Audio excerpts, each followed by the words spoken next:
What's going on, y'all? It's your boy Big Sky here, back with another video talking about the second round of the NBA playoffs, the 2021 NBA playoffs. Before we get to all that discussion and all that good stuff, make sure y'all hit that like and subscribe button. Make sure y'all hit that notification bell. Anytime I post a video, you will be notified. And we just gonna get right to it. So the second round is now officially here of the NBA, the 2021 NBA playoffs. It's been quite a thrill ride already. We have quite a bit of things to talk about here, things to discuss, predictions, of course, by yours truly.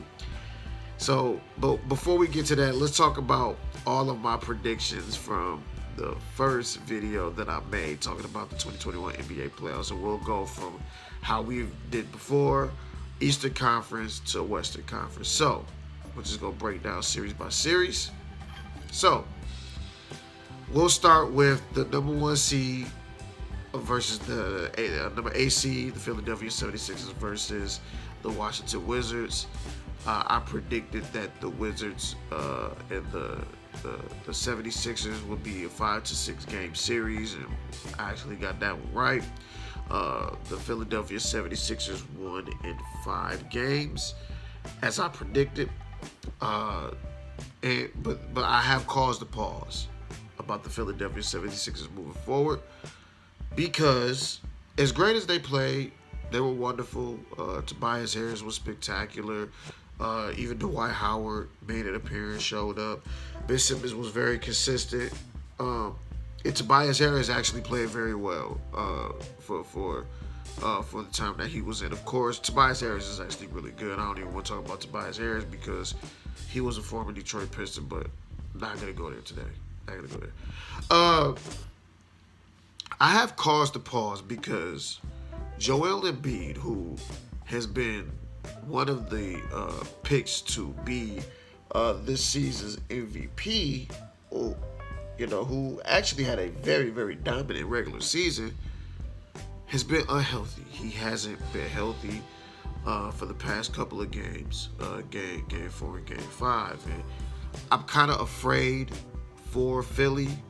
A lot of people are picking them to go to the Eastern Conference Finals, but it's caused a pause because Joel Embiid's health depends on whether the 76ers make it to the next round, make it to the Eastern Conference Finals or not. So I have caused a pause, a little bit concerned for him down the stretch. And he's had injury issues throughout his entire career, so this is no different.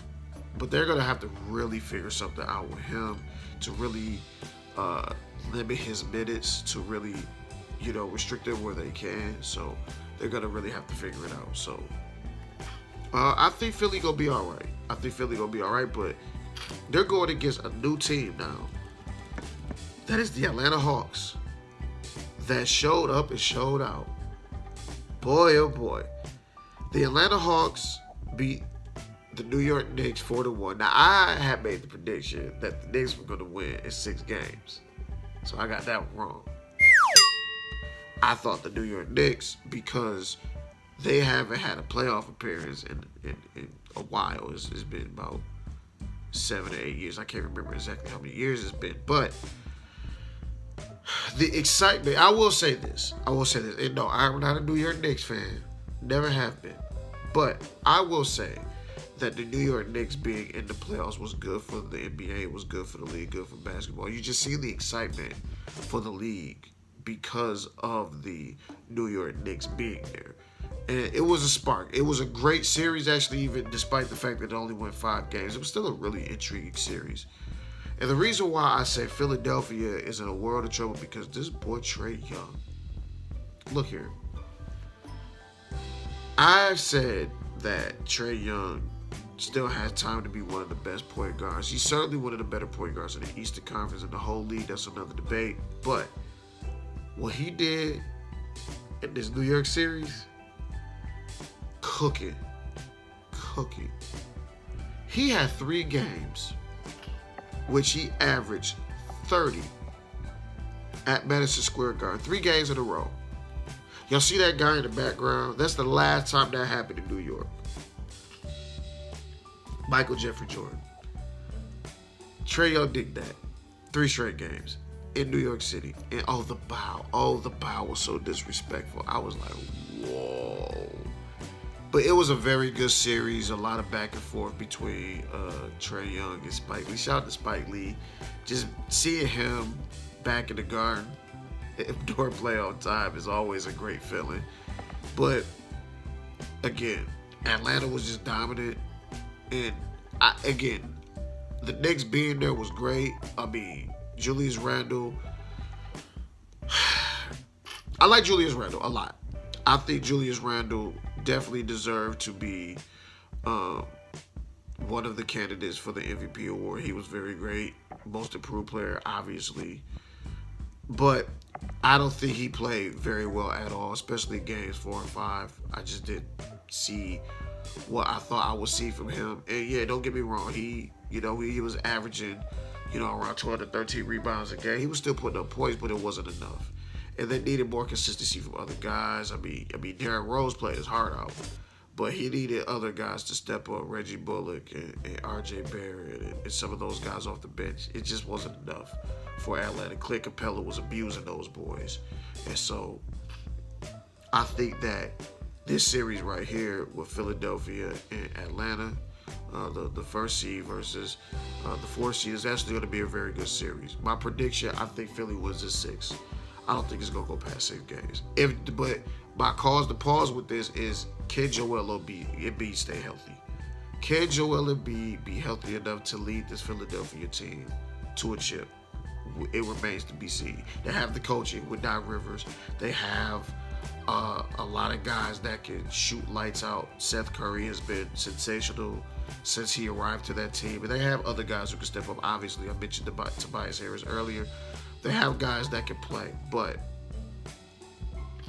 Joel Embiid is going to be the factor in this series. So that's that series. That's my prediction for that one series. So let's move right along. Did I tell y'all that the Boston Celtics didn't stand a chance? Did I tell y'all? Now, it wasn't a sweep. Boston took a game. Boston actually won. What was it, game 3? But Jason Tatum put up 50. Told y'all that boy cold. Jason Tatum is a superstar in this league. And I will do another video talking about all of the players that will be great moving forward with the NBA. It's a lot of great talent. A lot of great talent. So the NBA will be in great hands once guys like LeBron and Steph and those guys actually, fade to the background. The league will be in great shape. And Jason Tatum is one of those guys. But y'all see it was a shakeup because of the series, right? I'll get to that in a second. But let's talk about the series itself. Brooklyn won 4-1. I mean, I think it should have been a sweep, but, Tatum balled out game 3. He just was lights out game 3. So I told y'all, Brooklyn at full strength, you can forget about it. You can forget about it. I don't see no one beating them in the entire series. And look at these scores. I'm just going to break down the scores in this Brooklyn series. Game 1, Brooklyn won 104-93. It actually wasn't even that close, to be honest with you. Game 2 was 130-108. Now, Game 3 is the game that the Boston Celtics won, 125-119. Game 4, 141 points is what Brooklyn put up. It was 141-126. In that last game, it was 123-109. None of those other games, with the exception of Game 3, was even close. So that's that series. Who does Brooklyn get next? Boy, the Milwaukee Bucks. This one was actually a sweep. The Miami Heat going into the series with the defending Eastern Conference champions. Now, you can say what you want to say about last year's bubble teams, but Miami got busy. Miami did what they were supposed to do. But they stood no chance against Milwaukee. I think I said 5 games, maybe 6, depending on what Jimmy Butler was going to do. But none of these games, with the exception of game 1, none of these games were close. 109-107 was the first game. That went to overtime. The second game, 132-98. Third game, 113-84. Game 4, 120-103. Milwaukee not playing, y'all. But can we trust Milwaukee? Now let's go back to Brooklyn. We know they got the big three. James Harden, KD, and Kyrie. They have a formidable bench. They have other complementary pieces. DeAndre Jordan, Joe Harris, Jeff Green. They got guys that can play. Of course, we're going to see what they're made of going down the stretch, especially going against a very hungry Milwaukee Bucks team that for 2 years in a row have been in the Eastern Conference Finals. 2 years in a row, they got knocked out of the Eastern Conference Finals. Will Giannis be enough? Will Giannis be enough? Two-time defending MVP. Will it be enough? It remains to be seen. We're going to see. We're going to see what Giannis is really made of going against this team. Now, I predict Brooklyn to win the 6 games. Just because I just think that it's too much firepower. Brooklyn has too much firepower. I just don't see it going past 6. I would like for it to be 7 games. Can we please get a 7-game series? I don't think this is gonna be it. So I picked Brooklyn at 6. So that's that one. Finally, to the Western Conference. Now, before I continue on, we still have one more game in the Western Conference, courtesy of the Dallas Mavericks and the Los Angeles Clippers. Your boy Kawhi went off for 45 last night. And by the way, I am recording this on June 5th, 2021. So if you guys see this video a little late, again, this is the date that the video was made. But so Kawhi and the LA Clippers, you know, survived that elimination game in Dallas. It was the first time in NBA history that the first 6 games were won by a road team in a playoff series. So that's very important coming down the stretch, because we know home court advantage means a lot, especially in the NBA playoffs. So that's actually interesting down the stretch for either one of these teams, depending on who's move on. But we'll finish off the Dallas and Clippers series. But yeah, the Memphis Grizzlies against the Utah Jazz. The Utah Jazz won 4 games to 1. I predicted pretty much that it wasn't going to go past 5 or 6 games. Utah looks hungry. They look tenacious. They look good. And it's good to see Donovan Mitchell back on the court. Rudy Gobert and Mike Conley Jr., those veteran guys, they played very well. And it was good to see just how much Spider gels well with those other guys. Bogdanovich, again, he was, putting up points. Game 1, he had 29. And if you can get consistency from all of those key positions and different spots for that team, Utah can be a problem moving forward. So they're gonna get the winner of this of that Dallas Clippers series. Now, let's talk about the big thing that happened. Of course, I got this wrong. I'm not a Lakers fan at all. I don't take pride in losing when it comes to my predictions. But I picked the Los Angeles Lakers to beat the Phoenix Suns in 6 games. That the 7th seeded Los Angeles Lakers, led by LeBron James and Anthony Street Close Davis, according to Charles Barkley, I predicted that they would win in 6 games. And boy, did I get that wrong. Not only did the Phoenix Suns beat the Lakers 4 games, 2, the Lakers, games 5 and 6, looked terrible. Now, they played a little bit better in game 6, but game 5, they looked terrible, atrocious, pathetic. They looked bad. They looked bad. LeBron James was tentative out the gate. And that first quarter, I just knew. I said, yeah, you can forget about it. Phoenix blew them out in game 5. 115-85. They were up by 30 at halftime, and they didn't look back None. And then Game 6 happened. At one point, the Phoenix Suns was up on the Lakers 42-17. And I knew. I said, yeah, the series is over. You can kiss that ring goodbye. There will be no ring at LA unless the Clippers, of course, get there. But the Lakers just look bad. Dennis Schroeder, especially Game 5. I don't know what happened to Schroeder. He was non-existent throughout this entire series. Caldwell Pope was hurt. Game 5, he came back, did nothing. Caruso was hurt. AD went out the first 5 minutes of the game in Game 6. LeBron James. Is Father Time getting him? Is it time? Is it time for LeBron James to hang it up? We don't know. We'll just have to wait and see. But shout out to the Phoenix Suns. I told y'all Devin Booker was nothing to be played with. He's one of my favorite players for a reason.